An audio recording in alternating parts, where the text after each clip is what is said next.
Welcome to the very first Artistry Podcast. This is Jay, and I'm joined by Sev. We like to talk about how much it sucks to create stuff and just marvel at the finished product that was created by others.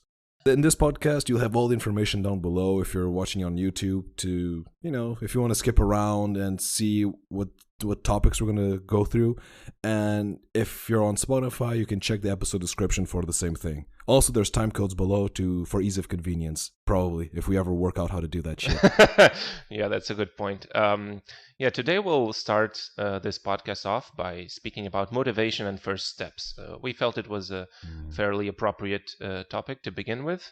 And we'll try to keep it general and perhaps a little bit get into how it affected the creation of this specific podcast that we've been trying to get along. Mm-hmm. It's first, probably it's important to define what exactly we mean by motivation, right? So that we have a general concept of what we're talking about. To me, motivation is that initial energy that pushes you into into doing anything, not even creating.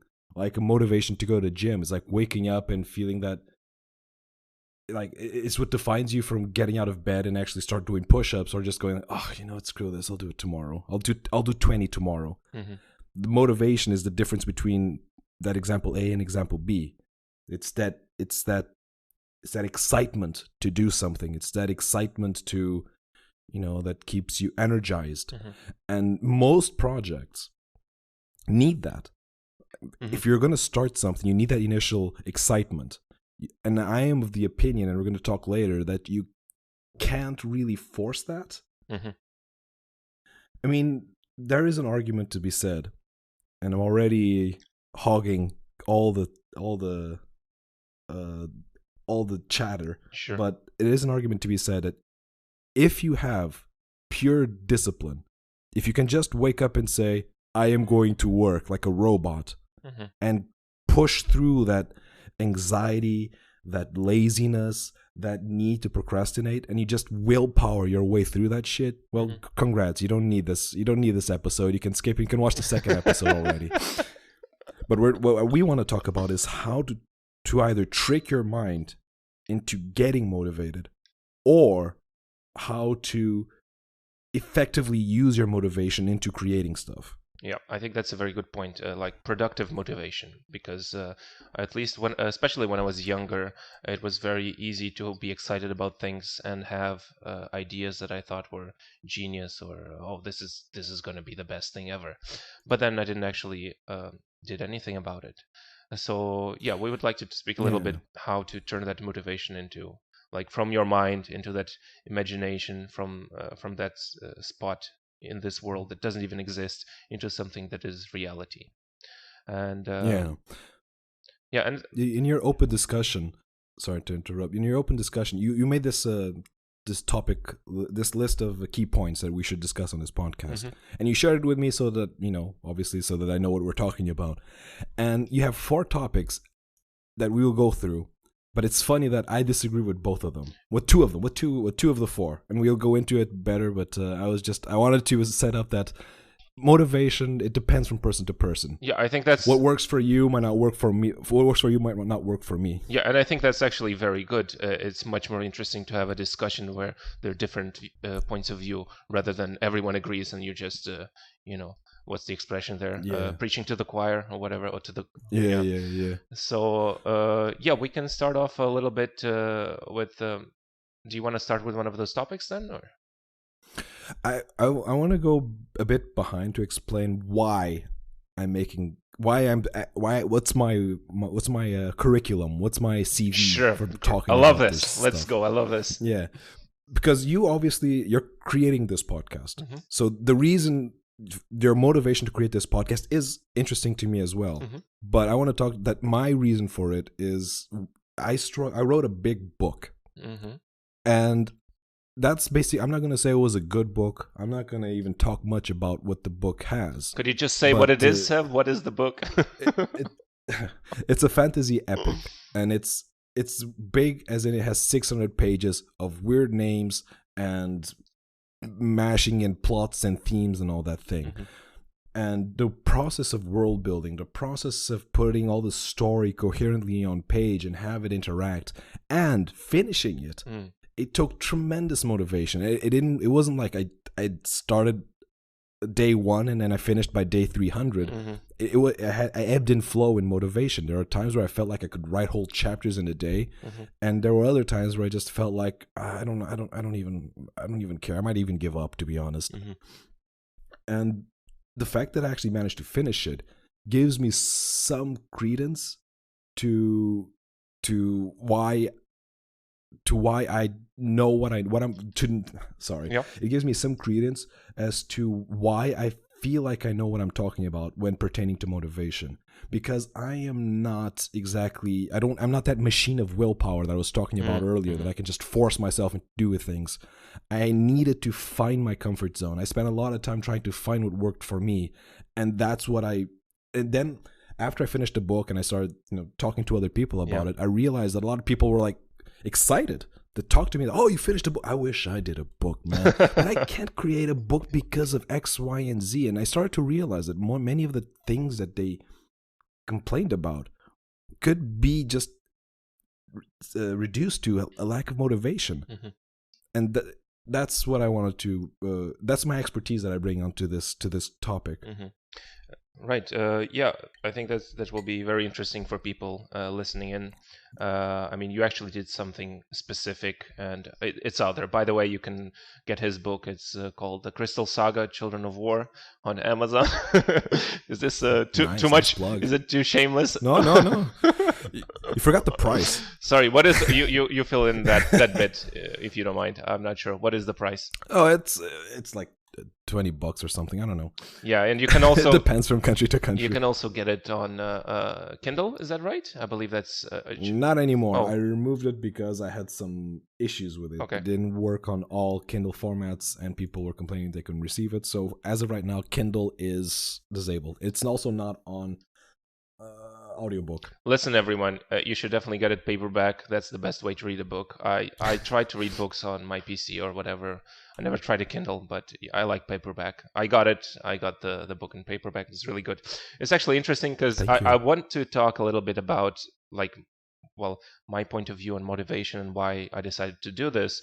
But just please do. But I think if it's all right, I'll just go a little bit back before that and even why the two of us got together to do this. And the reason is because we're not that close friends. Yeah. Like I know you, but from I don't know, from association, from like being in the same room once. Physically? I think so. Long time ago. No. If that happened, I was not aware. You had a lot of magic cards. Huh. It sounds... You were living with Martin at the time. Oh, no. Oh, yeah, sounds plausible. And it was on my birthday. And I was drunk. Guys, I just learned... But I know it was you. I just learned something new. I had no idea. I thought we had never met. But yeah, just we have a common friend and, perhaps some other common friends, but one friend in specific who was your first editor. He was doing it for free. For your book, and I gotta love that man. I don't actually remember how he told me about the book or for what reason. We're just having one of those chats, to catch up, and I think it came up, and so I was just curious and sure, man, sounds interesting. And at the time when the book came out, sometime later, I was in Japan, and I didn't have much of a social life. I was working at night, and I wanted to do something. I wanted to have some activity that I could control the time, that wouldn't take too much of my time. So, I could read it just 1 or 2 pages a day. And I don't really read books that much. And I decided, sure, I'll give it a go. I think I read a chapter or so on your Patreon at the time. And I thought, oh, this looks interesting.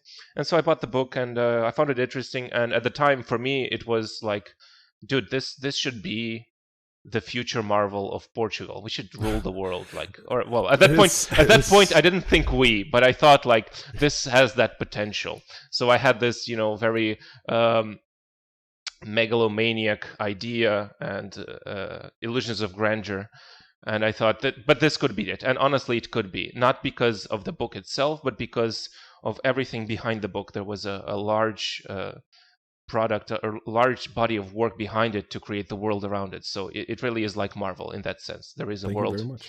to create a lot of content and stories within that world.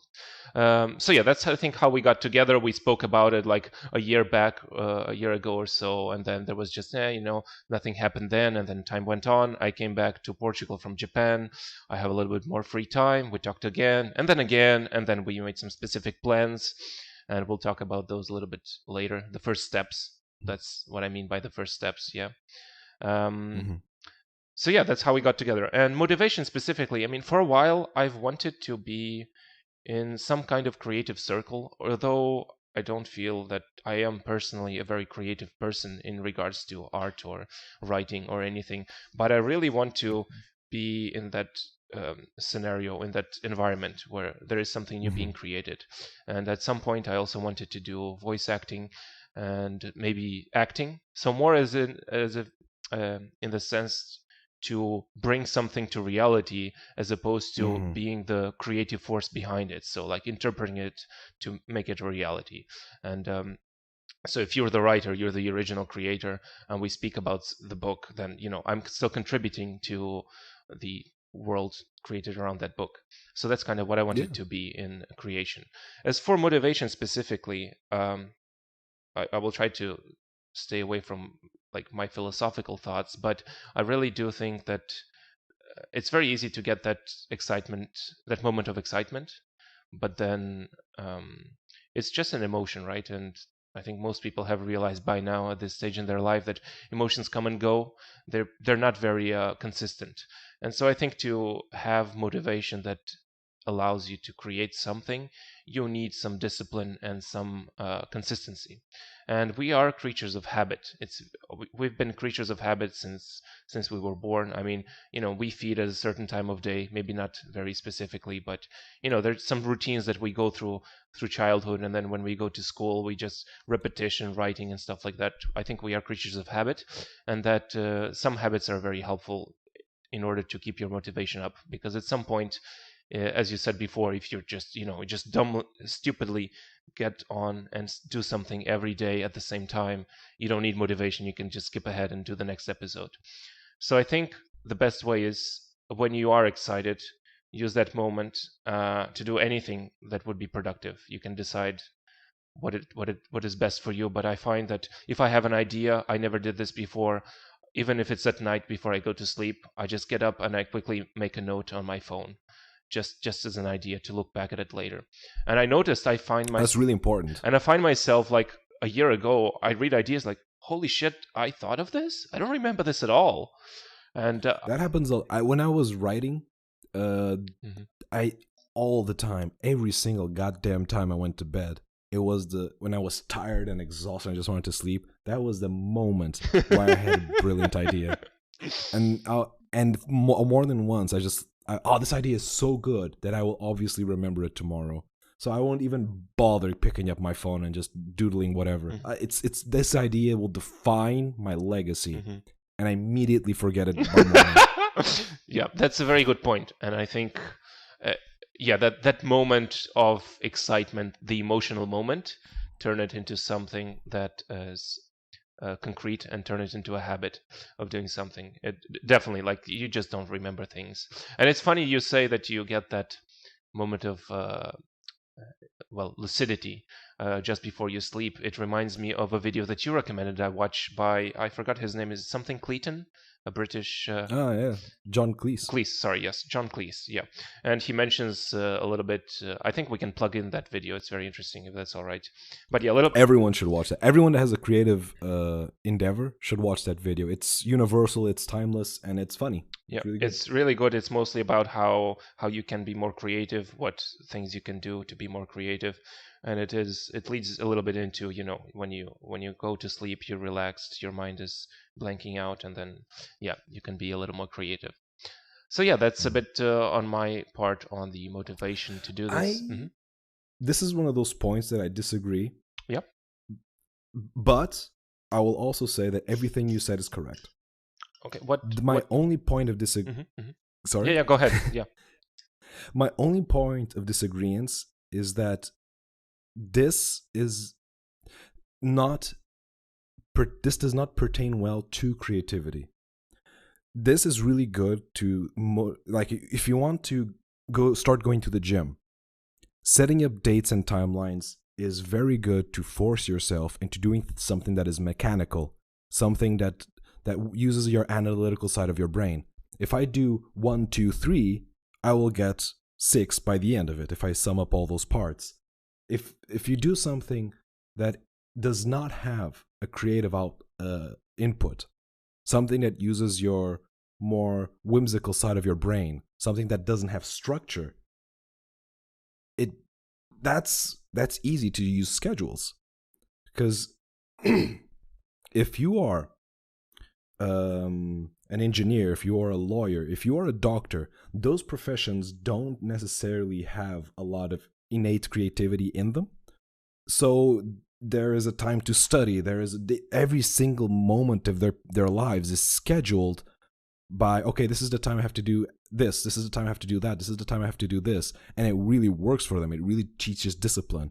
For an artist, if you want to write music, if you want to design fashion, if you want to write a book, if you want to program a game, sometimes you sit in front of your tool of the trade at 8 p.m. on a Wednesday because you schedule that way, and you got nothing.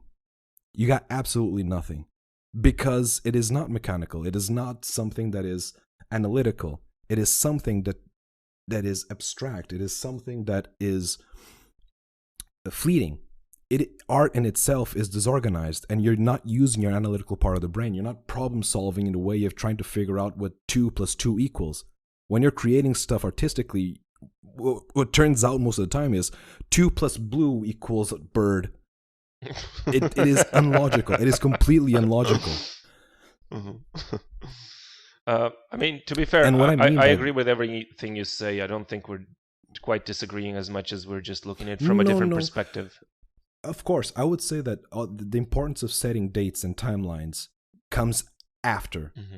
That is episode 2 of the podcast, in my opinion. Sure. Obviously, this is in my opinion. In episode 1, if you want to develop your motivation, you need to be comfortable with giving up. And I will say this with using the example you said of this very own podcast. I was salivating when you talked about it, that we spoke a year ago and wanted to do something, but it kind of just fizzled out. Yeah. And a year afterwards, we attacked it again with a bigger wealth of knowledge and time. Mm-hmm. And we decided, okay, we can do this and that. And we were more excited. And the difference between this is that it was thanks to not having timelines that we allowed our thoughts to marinate in the potential of the idea. Mm-hmm. You don't want to force it. You just want to. Most ideas start out with someone just playing around and then deciding, you know what, this is actually kind of fun. I could make something out of this. And then you keep playing. Yeah, I completely agree. That is where motivation starts. And obviously, because it's fun to start things, that is why motivation is fleeting. Because as soon as you hit the first hurdle, mm-hmm. it's gone. As soon as you immediately realize, oh, this isn't as much fun because I have to do X, Y, and Z. Oh, well, might as well give up then. Yeah. But I will also defend that. If the idea is good enough, you will then come back to it like you did to this podcast. Mm-hmm, mm-hmm. You will then, oh man, I really want to do this. And I know that it sucked before, but now I think I can turn around. I can go through another way. Maybe I can make this work. And I keep thinking about it. And this is the point that I wanted to make it clear. You say that one of the most important things is to set up dates and timelines. I would say that one of the most important things to gain motivation is to procrastinate. But to procrastinate intelligently. Like if you are about to go, imagine that you want to write a book. Yeah. You sit down and you have the document open and your hands are on the keyboard and you're about to write the first word, but then you kind of want to see a video about how arrows go through armor. So that you know, obviously you're doing that for the benefit of the book so you can make it more realistic. Of course. So you watch a 2-hour-long video on YouTube about the guy shooting arrows on an armor. Mm-hmm. And it's completely... that you don't need that much information. You're just procrastinating. But I would say that you're procrastinating intelligently because you're keeping your mind busy with something that you will eventually use on the book. And it's okay to do that. Some people feel guilty, but it's okay to do that. What is not okay if you're, again, on the situation that you're in front of a blank page, your hands are over the keyboard, and then you decide, I'm just going to make one game of Hearthstone. Mm-hmm. That is bad procrastination. That is the kind where you're just basically giving up to your whims. Mm-hmm. What you want is to avoid writing, or to avoid drawing, or to avoid illustration, or to avoid programming, or to avoid whatever fashion, but keep your thoughts focused to the end goal, which is I like this pattern of dress. I'm going to learn how to do this stitching. Oh, I like that riff of a guitar. I'm going to see if I can make it my own or unique. Ooh, I like this code, but I can see if I can make it more efficient so that it works better within the structure that I had planned.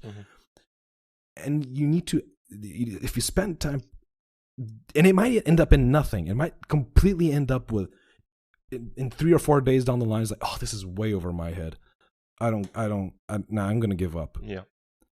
But if you're lucky, if you're really lucky, and you procrastinate enough, and it can take a week, it can take 6 months, it can take 8 years. But if you just keep yourself on the topic, just around the periphery of the topic that you want to do, you might eventually reach this breaking point where you go into that computer in front of the blank document and you just have so much knowledge that you want to put out that you just start typing.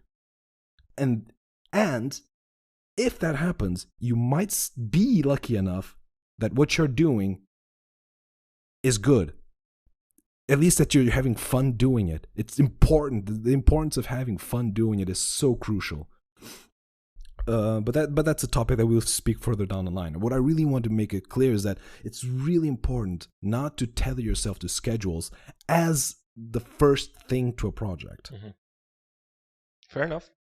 I mean, that's actually how it happened to us. I mean, I think the main reason that this did happen is because after the conversation, about a year ago or longer, at the time I didn't really have much time to think, or even to, well, not think specifically, but not to think, so to speak, right? So that ideas could come and go. And then only after I came back to Portugal, and it's been like 6 months or something until I came in touch with you again, that I had some time to think about it. And yeah, definitely there were no deadlines, nothing set up at that point until we first spoke. And then when we scheduled a date to speak, then of course we had to set a specific date, because otherwise, you just can't be organized. Oh, that has to be more with creating partnerships, and you have to be respectful of the other person's timeline. Yeah, of course. But I think honestly I agree with what you said. I mean, that wasn't the first step, definitely. So maybe I just kind of saw it from a different perspective. I would like to add 2 things to the procrastination argument you were saying. I think one is you have to be honest with yourself. Is your procrastination actually productive or not? That's number one. And then the second would be, don't beat yourself up about it. Like an analogy would be, if you're an addict and addicts have like relapses or stuff, don't beat yourself up about it. Just look back, see why it happened, and if you can avoid it, if it is a bad relapse, or maybe it's just a relapse, it happens. Don't beat yourself up about it. I would like to say, you're right, and that is a good point that I didn't touch. That if you're using the example of going to a blank screen and a blank page and starting to write, if you go to Hearthstone and because you're not feeling it that day, it might be just because the idea wasn't good enough for you to invest time in. I do feel like once you exercise your brain enough and you start to get really excited to write stuff, I'm kind of getting lost in track. If you're really excited to write stuff, then the project gains this center of gravity, this mass that pulls you in each time you start trying to do something else. But until it reaches that breaking point of mass, every project is basically dead on arrival. Yeah. It's very easy to start something, give up, and you should not feel guilty about doing that. In my opinion, in my honest opinion, I created a million projects, but I also feel like I finished pretty big ones. So you got to take your victories where you can. Sure. If I may just kind of distort a little bit your wording there. I don't think that you shouldn't feel guilty. Whereas if you do feel guilty, just look at it and accept it and move on as quickly as you can, Yeah. as quickly as you possibly can. So feeling guilty, whatever is an emotion, you can't really deny it, but learn from it and move on. I think that's something you can do. Um, yeah, and specifically about deadlines and if we can get into that a little bit more as first steps to get a project. I think we established that the actual first steps are not the dates and deadlines. It's actually the creative process and having a long time of not doing anything and just having the idea come and go into your mind. And Yeah. again, it ties back to the John Gleaton video that you mentioned. I think it's a very good. I mean, it's the perfect explanation for what happened and what usually happens. It's very good. You should watch the video. Yeah, if you want an eloquent person to actually explain this process better, just look at that video. Yeah. Just close the podcast and go watch that. But what I wanted to say that that actually I don't want to say anything at all. Okay, sure. Keep going. Yeah. Yeah, so specifically, I made a note that we should speak a little bit about deadlines, dates, and a rough outline for the project. And I mean, I think it's important. At least for me, it's important, and I will say why, and then you can elaborate a little bit more on why you disagree. Although you made quite a few points already. I mean, personally, I think it goes back to the kind of person you are and understanding the kind of person how you work, right? What works for you. I mean, for a long time, I think I was someone who didn't finish things, would just get something started and never finish anything. And just very whimsical, really. I mean, it ties, we can go on a whole different podcast just about, psychology and whatever, but mostly it was lack of confidence. And for me, excuse me, I learned over time that it helps me a lot to have a specific date, something concrete, something realistic to aim for. Even if I don't believe that is something that will happen, it's just to have something there as a reminder. It's not really it's not really something set in stone that I have to do, or then everything else is just it's not worth doing. And that is an attitude I had when I was younger, which is like it's all or nothing, unless look, I'm gonna make a paper airplane, and unless the paper airplane is gonna be perfect, I'm not gonna bother anymore. That's the attitude I had, and now it's more like, well, look, like in a few days, I'm gonna make a paper airplane, and well, hopefully it's going to be good enough. And maybe the date comes and I cannot do it, right? But I have that reminder, that goal, and that helps me personally. And that's what I find is important as a first step, to have something concrete based in reality, as opposed to just in your mind, just ideas coming and going. And yeah, you're talking about the next 3 points of the discussion, which is, just to be clear, and that the listeners are in the same page as us, that the next point would be making a rough outline for what you want to create. After that is to set a long-term goal, and after that is to have large ambitions but realistic expectations. Yeah. And you just touched all of that with that paper plane analogy, which is, you don't need to make the best paper plane, just to make a rough outline. And as long as your goal is for the plane to fly, good enough. Yeah. But if the plane actually ends up, flying a mile, then that's good. That's a good ambition. But you should expect it to crash immediately as soon as it leaves your hand. Yep. Perhaps we should have. I don't know what's better. By the way, guys, let us know. Would you rather we let you know like the topics we're going to discuss beforehand, or just go through it naturally, organically? Because we haven't really, I guess, decided on how to do that yet. But no, but I do want to make the next topic would be, I think we covered the schedules and stuff. I agree that I went back to what I said earlier. If you haven't that willpower to just push yourself through, lacks of motivation, you're done. You're good. Mm-hmm. I mean, I might feel like your creativity might suffer when you force things into existence, but it is infinitely more valuable to finish something, even if it's bad, than to start a million good ideas and not going through day 2 with any of them. Mm-hmm. But going on now to this point here is making a rough outline to what you want to create. is so crucial, and it's so incredibly rare to actually see in practice. There's a lot of people that I want to pick up an example. Yep. From I was once with a friend of mine, and he introduced me as cousin. Again, this is about the book I wrote, and he said, "Oh, this guy wrote a book." And his friend was like, "Oh, you wrote a book? Oh, that's I mean, I love writing. I love reading. I think my ambition is to create a book myself. But as soon as I write that first paragraph, it's all shit. It's garbage. It's piss fire." And I hate everything I do, and I hate everything you do, and I hate my dog, and so I kicked it around a little bit, and then he gets this cycle of negativity that just pushes him down. and I feel like the reason behind this is that people have this Hollywood perfection Superman ideal that the first thing they do needs to come out flawless. Like the story of Freddie Mercury just one day walked up to a piano and he started flawlessly reciting Bohemian Rhapsody first try. Like these sort of things never happen. It's through trial and error. And I explained to this person who had this crisis of writing, and I told him, "Dude, I write like shit. My writing is, especially my first draft, it's one tier above word vomit. Really, it is incoherent. It is lost. It's pandering. It is just a mess.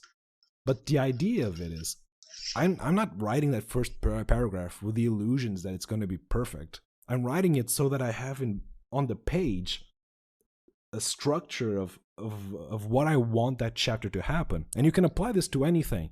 If you're drawing, you make a sketch. And the sketch is garbage, it's stick figures, but it gives you the structure of where you want things to be, and how the blocking and how the shape of the page will be using that structure, that rough outline. And the same thing can be applied to coding. The same thing can be applied to writing music and song. Everything needs a rough outline, and you need to be comfortable with being bad at it, because it's nothing work. Every single artistic work, and this is where it's different from the going to the gym. Like, again, those analytical sides, it's really, I'm going to say easy, but it's not easy. Their jobs is insane. Even going to the gym and just working out every day or every 2 days is insane. But it's easier to follow a routine in those situations. When you're creating something, you have no structure. So you really need to just vomit and vomit and vomit. And then you pick up through the vomit the pieces that are, oh, this is kind of interesting. This is kind of good. Okay, so now we refine this a little bit. And then we refine this a bit more. And then we refine. It's a constant process. And that is why people say that art is never truly finished. The art is only over when you're done, when you're tired of looking at it, basically. Because otherwise you can just keep improving forever. It's abstract. It's absolutely 100% abstract. For a moment, I thought you were gonna say it's only finished when you die, but not even then. Oh, dude, fair there's enough. so much stuff that gets picked up and just reformulated and improved upon. Yeah, that's a very good point. Yes, a lot of things get just well, you can look before TV was a thing, like movies were a thing. We just had books, and now a lot of books are being adapted for movies. So yeah, definitely, that's a very good point. So here, yeah, I completely agree with you on this point. There's like, there's nothing I could not.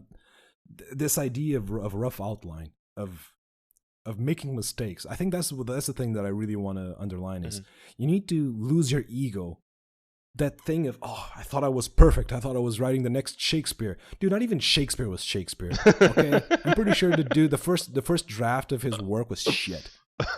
You know what? I'm pretty sure that somewhere in Da Vinci's sketchbook, I'm certain he's an artist. I'm certain of this. If you parse through the pages, there is some sort of section in his book where he just draw boobs, just floating out of the corpse boobs, just there because he's an artist. He's like, I feel like boobs today. Yeah, and that shit. Artists are. They just do stuff, and they need to have this foundation. And don't be afraid of it. Don't have this ego that the first thing you do comes out perfect. And be happy making mistakes. Laugh at them. And you will find that if you are not precious with your work, if you allow yourself to laugh at yourself, you come to the conclusion that you don't lose your motivation to work as quickly. Like if I have this problem with drawing, and it's very hard. It's very, very hard. That when I'm drawing, I have this vision in my head of this beautiful scenery that, oh, I'm going to do this, and it's going to be gorgeous, and the colors and the lighting is going to be beautiful. But then in practice, from my brain to the paper, it starts looking like shit. I immediately lose, oh, god damn it, I suck, I'm awful, I don't know what I'm doing. And I hate everything, and I hate myself, and why was I even born? And that's because I have an ego. If the truth is, the proper mindset to have, and I know it's hard because not even I have this when pertaining to drawing, is, oh, I made a mistake. Oh, well. Yeah. Well, I guess I gotta get better. And if you keep your spirits up, if you keep your motivation up, and realize that it is whatever, everything is a learning process, you won't immediately lose your motivation, and you will keep working on the project, because that's what I want to talk about this. That's why the thing about setting dates and timelines is dangerous to me. You want to have a good time, so that your motivation is always high. You want to always play. You want to have that playful feeling. Yeah, sure. I think those are very good points.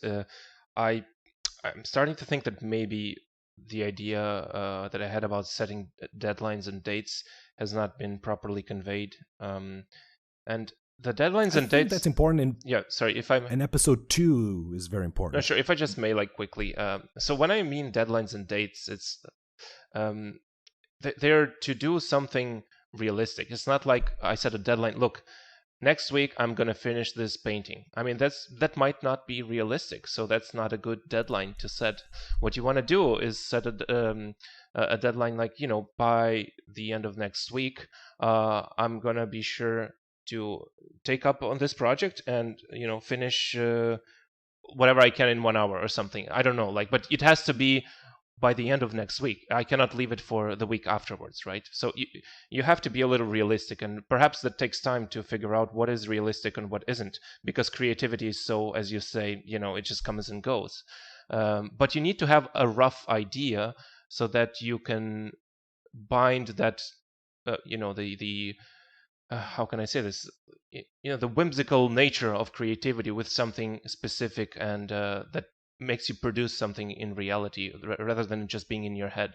So, and the date comes and it's like, I don't feel like it. I feel like drawing boobs. I'm Leonardo da Vinci. You can't tell me what to do. That's fine. But you still set that deadline on that day. And you were going to do it. You had it in your mind, and, but you came, it just didn't work out. That's fine. You move on. You go to the next one. You set the next deadline just to be sure. Of course, this is for creativity. If you're on a business and you have something you have to produce, that's very different. But that's just what I wanted to make clear. It's like it doesn't have to be very rigorous, structured. Very rigorous. It can be. I mean, it's just a guideline. I know. I mean, probably. In my personal experience, that didn't work, but I can see the value of what you're saying. Sure. You're absolutely right. Speaking of Martin. Yeah. Oh, by the way, sorry if I made to interrupt. We didn't even give him a proper shout out when we mentioned him, our common friend who got us, in touch, so to speak. So go ahead. Who's our friend? Martin. An asshole. There you go, guys. That's the end of the podcast. No, I'm kidding. No, he's a lovely soul of a human being, and he basically invested in the project of writing a book. It was a tremendous help, and he is a far wiser man than I am in terms of in writing. I'm just a guy with the idea, and I struggled to make that idea conveyed on the paper, and he was the first person that actually helped turn the word vomit into something that is halfway coherent. So I'm eternally grateful to him. I wanted to say that he has an insane schedule. He's the sort of dude that he has a Google schedule or whatever that shows every single time he has free time in the day. Like, oh, it's 10:30 in a Wednesday. Time for a break. And he does that for a whole for his life almost. Everything is in these, and he says that he's not rigorous. Like if it comes to that date in that time, and he doesn't feel like taking a break, then he won't. Or conversely, if he's planned to go out basketball, but maybe he didn't want to go and he doesn't, he's not precious with it. But that whole structure is, to me, the markings of a complete psychopath. Scary. Scary. It is a bit scary. Yeah, it's a bit, to me at least. Again, I'm more of a creative mind, and through that, all that whimsical, fleeting emotions, I experienced that keenly. And obviously he's a more analytical man, so this sort of structure helps him immensely to be, well, as good as he is. He's an incredibly talented human being. I think I'm almost certain he's part robot. But when he decided to share his knowledge, you should try make like a schedule and say that, okay, that Wednesday I'm going to write like a paragraph, just a paragraph. You don't, and just put it on Wednesday. Just keep it in mind. Make it that day. And for the first week I did that, and kind of, it's Wednesday. It's time to write that paragraph. And I felt excited that first week. And then the next week comes along. It's like, oh no, it's Wednesday again. I'm going to write that a page now. Yeah. And then the next week came along. I hate this shit. I do. I hate it so much. I didn't feel like writing on Wednesday. I felt like writing on Friday. Yeah. And I just realized I'm very I'm not constant. I hate getting into habits. I like to break the routine a lot. There was this. I'm going on another long tangent. I'm sorry. Sure. There was this story that I took to heart, which was, if you want to develop your motivation, there was this New York ballerina that every morning she woke up at 4 a.m. She got out of bed, she made her coffee, and then she did exercise for like an hour, and then she took a bath, and she got herself ready, and she prepared routines, and then she got in a cab to her studio, where she continued to make another 2 hours of exercising and stretching and choreography, and then she went to 3 hours of preparing the play. And after all that, she finally finished her day, and she went back home, where she would then read about other works of art, and that would be her day. And when asked to that ballerina what was the hardest part of that day, she said it was to make the coffee. Because until you made the coffee, everything in her body was telling you, just go back to bed, dude. Just rest. Just sleep. You can do it tomorrow. But as soon as she started the routine, everything else just felt like, oh, I did the coffee, I have to do everything else now. Yeah, it just fell into place. That resonated with me. That resonated with me. I was, oh yeah, I want to do that too. And every morning, for a time, I'm going to wake up and I'm going to make myself some tea, and that's going to kickstart my brain into writing. And for the first few times, it did. Yeah. Like, I made the tea, I put it next to me. It's like I was sipping on it, and it's, oh yeah, this is very lovely, and I can see it working. Yeah. And I did that for like 2 or 3 weeks, and after a point, I reached the moment where I woke up, and I was annoyed that I had to make the tea. I was like, fucking shit, I just want to go. Can I just go write? Yeah. Why am I making tea? I'm wasting a fortune on tea. Oh. And I get frustrated with that sort of stuff. But in defense, like we said earlier, I have tea over here next to me because my voice just basically gave up, and I have tea just to ease my throat.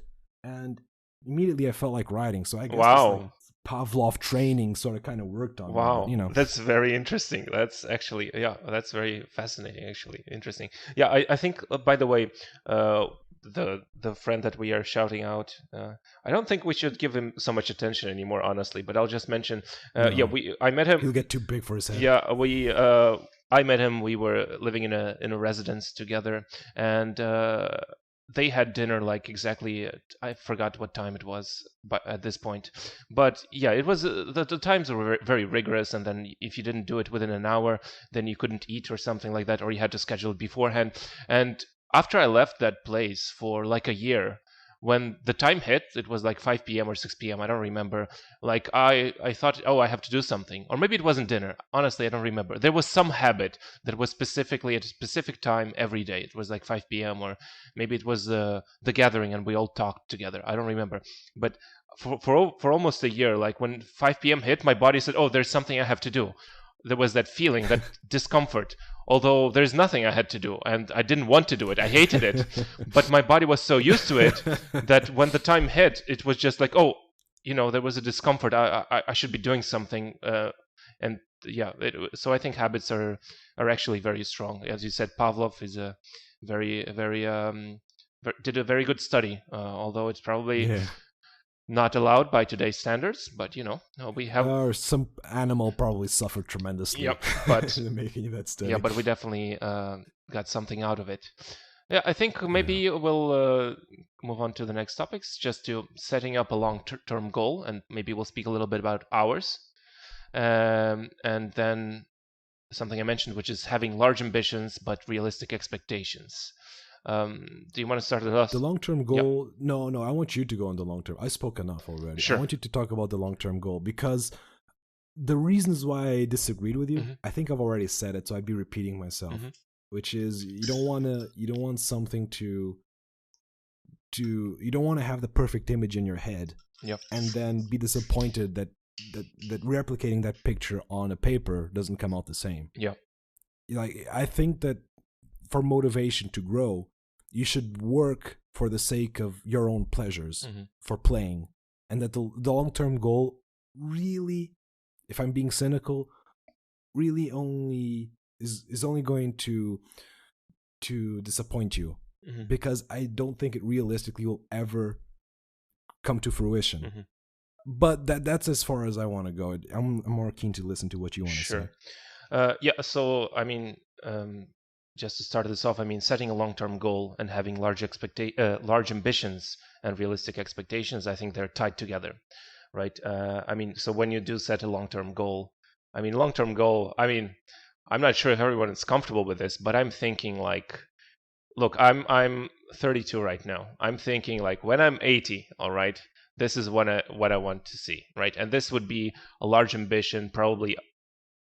Well, it is within the realm of possibilities, but it feels so detached from realistic that I just think it's just megalomaniac, really. So like when I'm 80, I'm just imagining like, we just rule the media world. We're like the biggest media company originating from Portugal that has overreaching influence all over the world, like on TV, through different matters like books, stories, art, everything. That's like my super large ambition, long-term goal. Of course, that's really far ahead, but I do see it as a reason for me to want to keep working on this. And I don't feel like if something goes bad now or next year, or I have a bad week, I will stop. So that's why I feel it's important for me. And maybe at some point we'll get to a certain situation where we feel like, well, this is no longer worth it, or my mind changed. I want to focus on a different goal. That's fine. We'll move along. We'll do something else. But I definitely have something like really far ahead in the future. Now, that's the large ambition. What about realistic expectations? That's very important. So I think, well, we roughly spoke about this. It's not very rigorous. But by the end of the year, so by the end of 2021, we'll reevaluate how this has been going. And for this year, I think we decided we'll just try to make only a podcast, and we'll try to do about 1 or 2 per month. That's our goal, and I think we established it's fairly realistic at this point. And so again, this is well, you can say it's short term, but I at this point in time, it is a long-term goal, although a much closer one. And for me, it's very important, because if something happens and it just doesn't work out, I don't feel like doing, I have that in my mind, and it gives me comfort. To me, it brings relief. I just have a moment of sort of epiphany right now, so to speak. I never thought this until now, but perhaps that is what people in religion have. Is they have some certainty, they have some kind of comfort, relief, that they have a certain expectation out of whatever you believe. I mean, I'm not a religious person, but perhaps that's what they have, and that's why it has value for them. I'm not sure. Yeah, anyway, I won't go into the topic too much of religion. I will just say that I'm not religious, but perhaps I see what they get out of it. Maybe the key thing to underline here is the realistic expectations, because the conversation that we had prior to creating this podcast is, what is our exit point? Yeah. What is the condition that makes it obvious that this failed? Yep. And that was an important conversation to have. To know you set your highs, and when you spoke to me about, you're the next Marvel of Portugal, oh boy, hey, just let me stop you. Woo. We are. I said I wanted to be pulling the strings from the background. You're the face. Very good. You're the face of it. Yes, you're the puppet master. I'm just a stupid idiot in front. Not stupid, but a very handsome face. But an idiot. Face that is a public figure. I'm just pulling the strings. Yes. But I do, when you said, it was flattering, by the way, that sort of, that confidence in the quality of the work it is very flattering, and it made me feel warm and fuzzy inside. I'm glad. But the realistic expectations to it is key. Like, we want to be this next super star influence in the world, this sort of motivating force that moves all artists into creation, into creating their own world. Yes. But realistically, if a single person listens to this podcast and goes like, you know what, I kind of like what he said, that's a victory to me, man. I'm done. This was worth it. Fair enough. Yeah, we gotta take what we get. For sure. There's a lot of things that we can set up for the next podcast. Yeah. For the next episode, which comes more in lines with the discipline of creating stuff, of being accountable for your deadlines. Because I do, despite everything I just said about dates and timelines, that's hard, that's dangerous. I think that's only dangerous for motivation. In terms, if you want to go from motivation to actually create something, to actually build a project, then you really, really, really do need those dates and timelines, and you need to respect your time. Yep. Your time is so crucial. But and then we can also speak about the realistic expectations and how what's your exit points, what's your long-term goal, and keeping your goals reasonable. Like, when I wrote a book, I didn't write it so that I can be the father of fantasy of Portugal. I mean, I wish, but that's not the point. I wrote it because it's fun, because I had a story that I wanted to say since I was 18. And the idea, the inception of that story was a cool fight scene. I see. I was in just daydreaming, and I thought, this is a cool fight scene. And this character is named Marduk. Okay, cool, cool. And then I was like, I like that. How do we reach that epic ending? And then I went backwards from there, and other characters started appearing, and I developed new ones, new peripheral characters, and like the story grew into telling. And that is basically how I approached it. It's just this fleeting idea that I just keep building and building until it became this monster that I couldn't escape from it. And even today, I'm writing my second book because the first book wasn't successful, by the way, but I'm writing the second book because there's so much that I still want to tell. It needs to come from within you. That's where motivation is most important. That's the end message that I want to leave with this podcast. Okay, I do want to leave with something, but I'll get to that in a bit. I just want to. I'll try to not to extend this too much, but first of all, I just want to say that Sev mentioned that his first book was not successful. I think we'll talk at another podcast what we consider success, because you know that's very relative, right? The only measure of success is how much money I made from it, versus the amount of money I put into it. Sure, fair enough. That's a balance. That's the only metric. Yeah, sure. That was very good. It put things into perspective. The other thing I want you to put into perspective is you said that the first idea you had was when you were 18 years old, and you want an epic fight scene. So how long has it been? And so just so people have an idea how long a creative process could take. Just how long ago was that? 18, and I started writing the book about when I was 25, 26. So it took me about 8 years of world building before I felt comfortable starting to actually write about it. Yep. And after that, when was I 26? I was 26 in 2016. Right. And I finished the book in 2019. Yeah, it's just so people. Finish up. Yeah. So that means that I took 8 years of world building and I took 3 years of writing the book to finish it. Yeah, I just want you to say that to people so they have a perspective of what creativity is. So, if you have a bad day, don't just, it's not all or nothing. It's just, it's like, it's I a also say livelihood. that not all projects need to take 8 years for you to. It is okay to start and finish something in a week. Yeah, sure. It really is. Fair enough. Fair enough. That was, and during those 8 years, I did a lot of other things as well. I created a lot of other things. I had a job. So this was like a hobby for 8 years that I just I want to make a map. I want to make history. I want to explore the ages of this world. I want to explore these characters. I want to explore the history of these races, of these civilizations, of these empires, of these kingdoms. And I want to, like this, I always kept building upon it.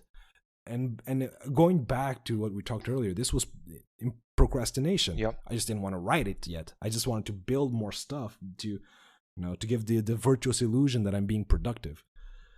And I reached ridiculous points. I wrote in a blog post once that I started developing the prehistoric age of my world, despite it not coming into place at any point of the story. So why the fuck did I spend 2 days thinking about, yes, the caveman, they came from this continent, and that is pointless work. But all that just kept me focused on the world building. And eventually, they reached a breaking point where the will to create overcame the will to procrastinate and start writing. And I should also say that the first pages that I wrote were absolute dog shit. And with help, with editors, and with enough people giving me time and attention and patience, we finished a book. Yeah, very well. And I just want to touch on the point you made about our exiting threshold, so to speak. So I believe again, it's very rough, but we decided by the end of the year we'll reevaluate.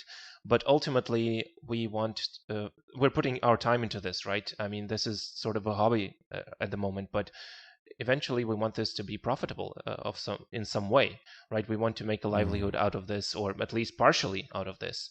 And if the long-term goal is to be, the huge not success, but the huge masterminds behind a global business or whatever, it needs to be profitable.